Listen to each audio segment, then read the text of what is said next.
जिले के देवगांव कोतवाली पुलिस ने लूट के मामले का खुलासा करते हुए 6 लोगों को गिरफ्तार कर लिया है। गिरफ्तार लोगों के पास से पुलिस ने 1,15,000 रुपये व चाकू बरामद किया।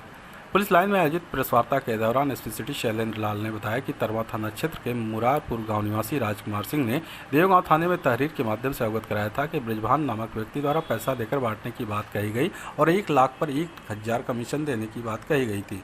इस बाबत लेन देन के लिए 25 जुलाई को नरसिंहपुर मोड़ पर मुझे बुलाया गया। जब वह पहुंचा तो वहां मौजूद ब्रिजभान सहित 2 अन्य व्यक्ति मुझसे 1,15,000 रुपये लेकर बोलेरो से फरार हो गए। देवगांव कोतवाली प्रभारी निरीक्षक शशि मौली पांडे को मुखबिर द्वारा सूचना मिली कि लूट की घटना को अंजाम देने वाले अभियुक्त बोलेरो गाड़ी व मोटरसाइकिल के साथ कंजहित मोड़ पर खड़े हैं। सूचना पर पुलिस ने मौके पर पहुंच घेराबंदी कर 6 व्यक्तियों को पकड़ लिया। गिरफ्तार व्यक्तियों में कपिल देव यादव निवासी कूड़ेभार खनियार थाना देवगांव, प्रदीप राम उर्फ दीपू निवासी कंजहित, पवन राय निवासी उबारपुर थाना गंभीरपुर, संतोष उर्फ शोले निवासी कनियरा देवगांव, अतुल कुमार निवासी कंजहित, मुख्तार उर्फ मुन्ना निवासी महाबल टांडा थाना तरमा शामिल हैं। अभियुक्तों ने पूछताछ में लूट की घटना में शामिल होना स्वीकार किया। अभियुक्तों द्वारा बताया गया कि वे लूट के पैसे का बंटवारा कर रहे थे कि पुलिस द्वारा उन्हें गिरफ्तार कर लिया गया। ये 25 तारीख को पुलिस को ये सूचना मिली थी। राजकुमार जो मुरारपुर के हैं थाना देवगांव के, उन्होंने ये बताया कि बोलेरो गाड़ी से सवार कुछ व्यक्ति उनके पास आए हैं और इनके बैग से 1,15,000 रुपये लेकर चले गए हैं, जिनसे ये लगातार पिछले 1 सप्ताह से वार्ता कर रहे थे। और साथ में एक इसमें आदमी था, वो वर्दी में नज़र आया, तो इसने ये जानकारी पुलिस को दी थी और साथ में एक मोटरसाइकिल भी थी, जिस पे पुलिस ने तत्काल मुकदमा पंजीकृत 382 में किया। इसके उपरांत पुलिस ने 6 लोगों को गिरफ्तार किया है और इनकी बोलेरो बरामद हो गई है, मोटरसाइकिल बरामद हो गई है और 6 लोग की गिरफ्तारी और 1,15,000 जितना रुपये गया था सभी इनसे बरामद हो गया। जानकारी में ये आया है कि इसमें 3 लोग का पूर्व आपराधिक इतिहास है और अन्य जहाँ जहाँ इन्होंने किए उसके विषय में भी जानकारी की जा रही है। अपराध के विषय में इन सभी लोगों के विरुद्ध गैंगस्टर एक्ट की कार्रवाई की जाएगी और अवैध अर्जित संपत्ति जो इनके द्वारा इन्होंने अर्जित करी है उसकी भी जब्ती करने की कार्रवाई की जाएगी। आजमगढ़ शहर के हरबंसपुर स्थित त्रिशरण बुद्ध विहार में प्रसिद्ध समाजसेवी व त्रिशरण बुद्ध विहार समिति के सदस्य स्वर्गीय शिवबचन राम के निधन पर शोक सभा का आयोजन किया गया। बता दें कि जिले के सगड़ी तहसील क्षेत्र के सहनुपुर जोकहरा गांव निवासी शिवबचन राम प्राइमरी पाठशाला के हेडमास्टर थे, जो लगभग 15 वर्ष पूर्व ही सेवानिवृत्त हो चुके थे। वे अपने जीवन काल में हमेशा बहुजन समाज को जगाने का कार्य किए। उन्होंने अशिक्षा और अंधविश्वास के विरुद्ध कई लेख, कविता और गीतों के माध्यम से समाज को जागरूक करने का कार्य किया। शिवबचन राम आर्थिक रूप से कमजोर होने के बावजूद भी साहसी व मनोबल के जनक व्यक्तित्व के धनी थे। उनकी कमजोर आर्थिक स्थिति भी उन्हें समाज सेवा के कार्य से रोक नहीं सके। उन्होंने बाबा साहब डॉक्टर भीमराव अम्बेडकर के क्रांतिकारी विचारों को अपना कविता व गीतों के माध्यम से ही नहीं, उत्तर प्रदेश और भारत के अन्य प्रदेशों में भी भ्रमण कर कार्यक्रम में भाग लिया और जन जागृति पैदा किया। वे अंतिम दिनों तक समाज की बुराइयों के विरुद्ध लड़ते रहे और 19 जुलाई की रात को उनका देहांत हो गया। श्रद्धांजलि सभा में मुख्य रूप से इंजीनियर सहदेव प्रधान, चंद्रदीप, पंचम राम, अनंतशील, चारनी आनंद सहित अन्य लोगों ने पुष्प अर्पित कर उन्हें नमन करते हुए उनके व्यक्तित्व व कृतित्व पर प्रकाश डाला। आजमगढ़ जिले के कंदरापुर थाने की पुलिस ने अवैध असलाह व कारतूस के साथ एक अभियुक्त को गिरफ्तार किया है। बता दें कि पुलिस अधीक्षक अनुराग आर के निर्देश पर अपराध व अपराधियों के खिलाफ चलाए जा रहे अभियान के क्रम में कंदरापुर थाने पर तैनात उप निरीक्षक रतन कुमार सिंह अपने हमराइयों के साथ क्षेत्र में भ्रमण पर थे कि इसी बीच मुखबिर से सूचना मिली कि एक व्यक्ति बाइक से भुर्रा मकबूलपुर गांव की तरफ आ रहा है। उसके पास अवैध असलाह भी मौजूद है। सूचना के आधार पर उप निरीक्षक रतन कुमार सिंह अपने हमराइयों के साथ उसके आने का इंतजार करने लगे। इसी बीच एक व्यक्ति बाइक से आता दिखा तो पुलिस ने घेराबंदी कर उसे गिरफ्तार कर लिया। पकड़े गए व्यक्ति की तलाशी ली गई तो उसके पास मौजूद असलाह व कारतूस बरामद किया गया। पकड़ा गया अभियुक्त रामचेत निषाद कंदरापुर थाना क्षेत्र के भुर्रा मकबूलपुर गांव का निवासी है। आजमगढ़ जिले में कांग्रेस पार्टी जहां एक तरफ भारतीय जनता पार्टी पर हमलावर रहती है, लगातार आरोपों की झड़ियां लगाती रहती है। कांग्रेस की कार्यकारी राष्ट्रीय अध्यक्ष सोनिया गांधी से ईडी की पूछताछ मामले में कांग्रेस के लोगों का कहना है कि जब से भारतीय जनता पार्टी केंद्र में आई है तब से अपने निजी स्वार्थ के लिए ईडी जैसे संस्थाओं का दुरुपयोग विपक्ष से भयभीत होकर विपक्ष की छवि को खराब करने के लिए करती है।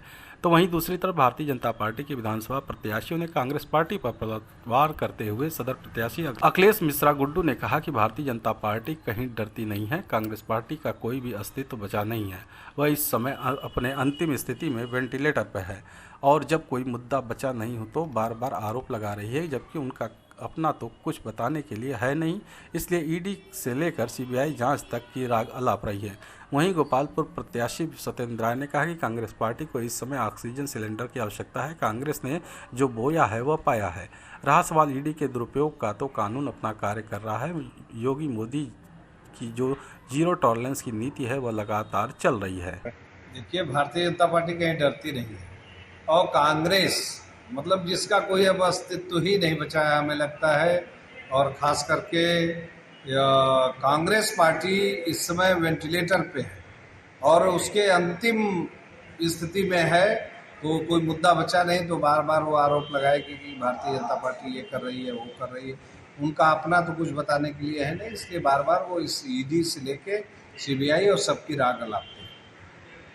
कांग्रेस पार्टी को इस समय ऑक्सीजन सिलेंडर की आवश्यकता है और निश्चित तौर से पूरे भारतवर्ष के लोग यह जान चुके हैं। कांग्रेस ने जो बोया है वो अब काट रही है और चाहे ईडी का दुरुपयोग का सवाल हो, चाहे कुछ भी हो, कानून अपना काम कर रहा है। कानून किसी को बख्शने के मूड में नहीं है। जीरो टॉलरेंस की जो नीति है माननीय मोदी जी की, योगी जी की, वो लगातार जो है चल रही है और कानून अपना काम करेगा। आजमगढ़ जिले में ऑटो रिक्शा चालक समिति ने अपनी मांगों को लेकर सीएम के नाम संबोधित ज्ञापन जिलाधिकारी को सौंपा। जिलाधिकारी कार्यालय पहुंचे समिति के प्रदेश अध्यक्ष कृपाशंकर पाठक ने कहा कि शहर के आसपास की सड़कों का हाल बहुत ही खराब है। इस बात की शिकायत कई बार आला अधिकारियों से किया गया, लेकिन कोई सुनवाई नहीं हुई। हर तरफ जर्जर सड़क प्रदेश सरकार को मुँह चिढ़ाती नजर आ रही है। कभी कभार वीआईपी के जिले में आने पर न जाने किस कोटे से सड़क की मरम्मत हो जाती है। स्थायी रूप से आज तक सड़क बनाने के लिए धन आवंटित नहीं किया गया। समिति ने सीएम के नाम संबोधित ज्ञापन सौंप यह मांग किया है कि जहां जहां सड़क पूरी तरह से जर्जर हो चुका है वहां जल्द से जल्द सड़क निर्माण कार्य को पूरा किया जाए। ज्ञापन दिया आजमगढ़ देहात और नगरों में, जैसे मटिया सागर विरोधपुर की जर्जर सड़क और निजामाबाद से पवई की जो है ये आजमगढ़ से होते हुए गई है सड़क वह, और रानी की सराय सईदवारा होते हुए भलैसा तक के नाली का निर्माण, हरबंसपुर आरटीओ ऑफिस परानापुर में इंडस्ट्रियल एरिया तक जो टूटी सड़क है और नाली के निर्माण, तथा शहर में जैसे बंधा होते हुए पांडे बाजार, हरियौर नगर, केंद्रीय विद्यालय, गुलामी का पूरा, सिधारी railway station, Musepur children college समेत शहरों के अनेक स्थानों पर जो जर्जर सड़क है, नाली के निर्माण है, इनके निमित्त ज्योति निकेतन पे नाली के निर्माण के और अनेक जगहों पर देहात में जो टूटी सड़कें हैं जिनको हम उल्लेख नहीं कर पाए उनका, और शहरों में भी उनका जो है ये सड़कें बननी चाहिए। मैं तो ये भी कहना चाहता हूँ, जैसे आपके आरटीओ ऑफिस के यहाँ सड़क, वहाँ तमाम वीआईपी रहते हैं, तमाम एमपी एमएलए जो यक्स हैं और वर्तमान में रहते हैं, लेकिन आज तक नहीं बन सका। माननीय विधायक जी यहाँ पर रहते हैं, यहाँ की टूटी गुलामी के पूरा की सड़क टूटी हुई है। इस प्रकार से ये जनप्रतिनिधि अगर ध्यान नहीं दे रहे हैं और अगर अधिकारी ध्यान नहीं देंगे तो माननीय मुख्यमंत्री को यह ज्ञापन हम इसके बाद अगर 15 दिन में नहीं पूरा होगा तो हम सड़कों पर उतरने को मजबूर होंगे। आजमगढ़ न्यायालय ने नाबालिग किशोरी के साथ दुष्कर्म के मुकदमे में सुनवाई पूरी करने के बाद 2 आरोपियों को आजीवन कारावास तथा प्रत्येक को 80,000 रुपये जुर्माने की सजा सुनाई। यह फैसला विशेष न्यायाधीश POCSO act court Ravish Kumar Atri ने सुनाया। बता दें कि सरायवीर थाना क्षेत्र के गांव में वादनी के घर 28 मई 2014 को शादी थी। उसी दिन वादनी की लड़की शौच के लिए शाम को घर से बाहर गई। रास्ते में मुकेश सरोज, दुर्गेश सरोज तथा 2 अन्य ने पीड़िता को पकड़ लिया और उसके साथ जबरदस्ती दुराचार किया। पीड़िता दूसरे दिन नदी के किनारे बेहोश स्थिति में मिली। पुलिस ने जांच पूरी करने के बाद 3 आरोपियों के विरुद्ध चार्जशीट न्यायालय में प्रस्तुत कर दिया। एक आरोपी के नाबालिग होने के कारण उसकी प्रतावली किशोर न्यायालय भेज दी गई। अभियोजन पक्ष की तरफ से विशेष लोक अभियोजक अवधेश कुमार मिश्रा ने 6 गवाहों को न्यायालय में परिचित कराया। दोनों पक्षों की दलीलों को सुनने के बाद अदालत ने आरोपी मुकेश सरोज व दुर्गेश सरोज को आजीवन कारावास तथा प्रत्येक को 80,000 रुपये जुर्माने की सजा सुनाई। आजमगढ़ जिले के बवाली मोड़ पर स्थित एक आवास पर आम आदमी पार्टी की बैठक व सम्मान समारोह का आयोजन किया गया। बैठक की अध्यक्षता जिलाध्यक्ष रविंद्र यादव ने किया। प्रदेश अध्यक्ष राजेश यादव के नेतृत्व में सदर विधानसभा के रहे प्रत्याशी कृपाशंकर पाठक पंचायत सचिव व प्रदेश सचिव बनाए जाने पर उनका माला पहनाकर स्वागत व सम्मान किया गया। जिलाध्यक्ष रविंद्र यादव ने बताया कि हमारे जिले के वरिष्ठ नेता कृपाशंकर पाठक पंचायत प्रकोष्ठ के प्रदेश सचिव बनाए जाने पर हर्ष व्याप्त है। जिला उपाध्यक्ष बालरूप ने बताया कि कृपाशंकर पाठक ऑटो चालक समिति के प्रदेश अध्यक्ष हैं। आम आदमी पार्टी ऐसे संघर्ष और जुझारू नेता को पंचायत प्रकोष्ठ व प्रदेश सचिव बनाकर मान बढ़ाया है। इसके लिए हम पार्टी के आभारी हैं। कृपाशंकर पाठक ने पंचायत प्रकोष्ठ व सचिव बनाए जाने पर कहा कि मैं अपने कर्तव्यों का सच्चाई और ईमानदारी से निर्वहन करूंगा और पार्टी के साथ कदम से कदम मिलाकर आगे बढ़ने का काम करूंगा। स्वागत समारोह में शामिल राजेश सिंह, शाहिद अहमद, राम अवतार, राम छोटेलाल, हलवाई गोवर्धन, विंध्याचल शुक्ला, आम आदमी पार्टी के जिला कार्यकर्ता उपस्थित रहे।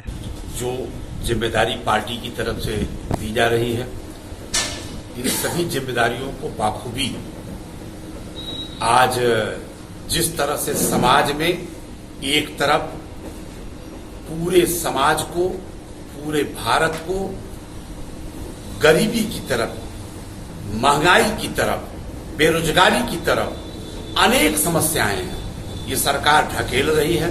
जहां नौजवान कराह रहा है, माताएं कराह रही हैं, बच्चों को दूध नहीं पिला पा रही हैं, बच्चे रो रहे हैं, उन्हें दूध की जगह पर माता जो है झापड़ मार के आंसू पी करके और आंसू पिला करके जिस तरह से सुला रही है, आज की जो परिस्थिति पैदा हुई, पूरे देश को भिखारी बनाने का जो उनकी इस सरकार की योजना है, जो सरकार भ्रष्टाचार के आकंठ में डूबी हुई है, यह बहुत बड़ी चुनौती आम आदमी पार्टी के लिए है और यह बहुत बड़ी चुनौती आम आदमी के लिए है। उसी संकल्प के आधार पर पार्टी ने जो मुझे जिम्मेदारी है दी है, उस जिम्मेदारी के आधार पर पार्टी की सेवा करना तथा आम जनता के हित में काम करने की आवश्यकता है, उसको समझते हुए काम किया जा रहा है। आजमगढ़ शहर के कटरा मोहल्ला स्थित कार्यालय पर भारत रक्षा दल ने डॉक्टर APJ अब्दुल कलाम की पुण्यतिथि पर श्रद्धासुमन अर्पित कर उन्हें नमन किया। जिला अध्यक्ष उमेश सिंह गुड्डू ने श्रद्धासुमन अर्पित करते हुए कहा कि कलाम जी ने अपना पूरा जीवन राष्ट्र को समर्पित किया। वह चाहते तो विदेशों में आराम की जिंदगी जी सकते थे, परंतु उन्होंने त्याग करते हुए देश को सशक्त बनाने का कार्य किया और अंतिम समय में भी उन्होंने शिक्षा देते हुए हृदय गति रुकने के कारण उनकी मौत हो गई। अन्य कार्यकर्ताओं में नगर अध्यक्ष सुनील वर्मा, राजन अस्थाना, मंजीत सिंह, हिमांशु श्रीवास्तव, ब्रजेश मिश्रा, हिमांशु सिंह, धनंजय अस्थाना, अतुल श्रीवास्तव, अमित गुप्ता, डॉक्टर धीर जी ने डॉक्टर APJ अब्दुल कलाम के चित्र पर पुष्प अर्पित कर उनके व्यक्तित्व कृतित्व पर प्रकाश डाला। आज हमारे पूर्व राष्ट्रपति, मिसाइल मैन और बहुत महान वैज्ञानिक, जिनका 27 जुलाई 2015 को वो भी देश का कर्तव्य निभाते हुए उस समय जब इनकी अकाल मृत्यु हुई, तभी वो लोगों को संदेश दे रहे थे, जिनका जीवन इस राष्ट्र के लिए समर्पित था। ऐसे महान पुरुष डॉक्टर APJ अब्दुल कलाम जी को हम लोग श्रद्धांजलि सभा आज हम लोग किए। आजमगढ़ जिले के भारतीय जनता पार्टी जिलाध्यक्ष सदर ध्रुव सिंह की अध्यक्षता में जिला कार्यालय पर हर घर तिरंगा अभियान कार्यक्रम को लेकर बैठक आयोजित की गई। बैठक में मुख्य अतिथि के रूप में प्रदेश मंत्री शकुंतला चौहान मौजूद रहीं। मुख्य अतिथि शकुंतला चौहान ने कहा कि भारत की आज़ादी के 75 वर्ष पूर्ण होने के अवसर पर देश के यशस्वी प्रधानमंत्री नरेंद्र मोदी के नेतृत्व में देश आज़ादी का अमृत महोत्सव मना रहा है। आज़ादी का अमृत महोत्सव 15 अगस्त 2023 तक चलेगा। आज़ादी के अमृत महोत्सव के अवसर पर भारतीय जनता पार्टी द्वारा हर घर तिरंगा अभियान 9 अगस्त क्रांति दिवस से 15 अगस्त स्वतंत्रता दिवस तक आयोजित किया जा रहा है। 31 जुलाई को प्रधानमंत्री नरेंद्र मोदी के मन की बात कार्यक्रम सभी बूथों पर सुनने के बाद बूथ समिति के साथ हर घर तिरंगा अभियान की तैयारी बैठक बूथ पर किया जाएगा। 9 व 10 अगस्त को हर मंडल में युवा मोर्चा द्वारा बाइक तिरंगा यात्रा का आयोजन किया जाएगा। 11 अगस्त को महापुरुषों की मूर्तियों पर साफ सफाई कर माल्यार्पण किया जाएगा। 11 अगस्त को जनप्रतिनिधियों के द्वारा समाज के प्रभावी लोगों के घर जाकर तिरंगा झंडा लगाया जाएगा। 11 से 13 अगस्त तक हर गांव, हर वार्ड में वंदे मातरम और रघुपति राघव राजा राम गीत के साथ प्रभात फेरी निकाली जाएगी। 13 से 15 अगस्त तक कार्यकर्ताओं द्वारा हर घर जाकर झंडा पहुंचाना व उस परिवार के सबसे छोटे सदस्य के द्वारा उस घर पर ध्वजारोहण कराया जाएगा। देखिए, भारतीय जनता पार्टी पूरे प्रदेश भर में हर घर तिरंगा अभियान के माध्यम से आज़ादी के 75वें वर्ष के अवसर पर आज़ादी का अमृत महोत्सव मना रही है और इसको मार्क करने के लिए, इसको सेलिब्रेट करने के लिए जो है यह बैठक जो आयोजित की गई थी। भारतीय जनता पार्टी का जो संगठन है, आम जनता को इसमें शामिल करते हुए एक ऐसा वातावरण देशभक्ति का बनाए जहाँ पर जो तमाम हमारे शहीद रहे, जिन्होंने भारत की स्वतंत्रता के लिए अपनी जान की जो है कुर्बानी दी। ऐसे सभी, चाहे वो गरम दल रहे चाहे नरम दल रहे, उनका सम्मान हो, हम उनको याद करें। इसलिए वैसे भी आप जानते हैं कि भारतीय जनता पार्टी जो है हमेशा एक ऐसी पार्टी रही है जिसके लिए राष्ट्रहित सर्वोपरि रहा है। आजमगढ़ शहर के ज्योति निकेतन स्कूल के पास जाम के जाम को समाप्त करने के लिए अभिभावक महासंघ ने जिलाधिकारी को सौंपा शिकायती पत्र। जिलाधिकारी कार्यालय पहुंचे उत्तर प्रदेश अभिभावक महासंघ के विवेक अग्रवाल ने कहा कि शहर के बदरका मोहल्ले में स्थित प्राइवेट स्कूल ज्योति निकेतन का खुद बड़ा कैंपस है जिसका प्रयोग नहीं किया जाता है और आए दिन वहां पर आम जनता घंटों भीड़ से जूझती रहती है। लोगों का काफ़ी समय बर्बाद होता है। कभी विवाद की स्थिति उत्पन्न होने के से लड़ाइयाँ भी लोगों में हो जाती हैं। यह शिकायत कई बार की जा चुकी परंतु कोई कार्रवाई नहीं की गई। हम सभी ज्ञापन के माध्यम से मांग करते हैं कि बड़ी गाड़ियों को बंधे या स्टेडियम की तरफ रोक दिया जाए या ज्योति निकेतन स्कूल के कैंपस जो पीछे से बहुत बड़ा है उसमें पार्किंग कराकर आम जनता को राहत प्रदान किया जाए। इस मौके पर गोविंद दुबे, बिट्टू राय, राहुल राय, डीएन सिंह, दिवाकर सिंह, युधिष्ठिर दुबे, विवेक अग्रवाल सहित अन्य लोग उपस्थित रहे।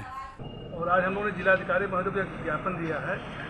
बगल में ज्योति स्कूल है जहाँ हमेशा ट्रैफिक और ये आवागमन की बड़ी समस्या होती है। गार्जियन जाते हैं वो आधा घंटा 1 घंटा जाम में फंसे रहते हैं, जबकि उनका ज्योति स्कूल का खुद का अपना पार्किंग है लेकिन कभी खुलता नहीं है। इसी संदर्भ में हम लोगों ने ज्ञापन दिया कि या तो गाड़ियों का आवागमन रोक दिया जाए, तो ट्रैफिक को डाइवर्ट कर दिया जाए स्कूल टाइम पे, या फिर पार्किंग की व्यवस्था की जाए। क्या आश्वासन मिला जी ये सब ज्ञापन ने क्या आश्वासन मिला? डीएम साहब ने कार्रवाई का आश्वासन दिया है।